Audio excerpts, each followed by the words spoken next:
Hi friends, welcome to all. இன்றைக்கி தேங்காய் வச்சு ஒரு சூப்பரான ஒரு ஸ்வீட் டிஷ் தாங்க. எப்படி பண்ணலாம்னு சொல்லிட்டு பார்க்கலாங்க.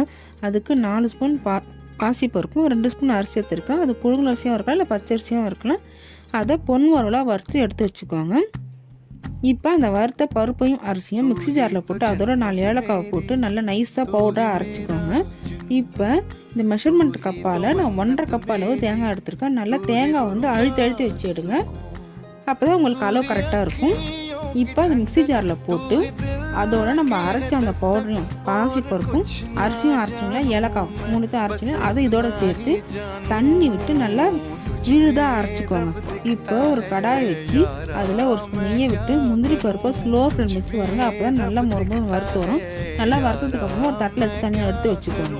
இப்போ அதே கடாயில் இன்னொரு ஸ்பூன் நெய்யை விட்டு நம்ம அரைச்சி இந்த தேங்காய் கலந்து கொஞ்சம் கெட்டிப்படுத்த வரும்போது இதோட நம்ம வெல்லம் சேர்க்க போகிறோம். 1.5 கப்புக்கு நான் 1 கப்பு போட்டிருக்கேன். உங்களுக்கு தேவைன்னா இன்னும் ஒரு 1/4 கப்பு நீங்கள் தாராளமாக சேர்த்துக்கலாம். இது 1 கப்பு தாராளமாக நல்லா இருந்துச்சு. வெல்லம் போட்டதுக்கப்புறமா கொஞ்சமாக நெய் விட்டு 15 மினிட்ஸ்க்கு நீங்கள் கலரி மீடியம் வச்சு கலரி இறக்குனீங்கன்னா சூப்பரான தேங்காய் திரட்டிப்பால் ரெடி ஆகிடுச்சிங்க. கடைசியாக இதோட முந்திரி பருப்பு போட்டு இறக்கலாம். நம்ம போட்ட நெய் வந்து பிரிஞ்சு வரும். அது வரைக்கும் நம்ம கண்டிப்பாக கடாயில் வச்சு மீடியம் வச்சு கலரிட்டே இருக்கணும். சூப்பரான ஒரு ஸ்வீட் டிஷ் ரெடி ஆகிடுச்சு. மறக்காமல் நீங்களும் வீட்டில் ட்ரை பண்ணி பார்த்து என்ஜாய் பண்ணுங்கள் ஃப்ரெண்ட்ஸ். நெக்ஸ்ட் வீடியோ சந்திக்கலாம். பாய்.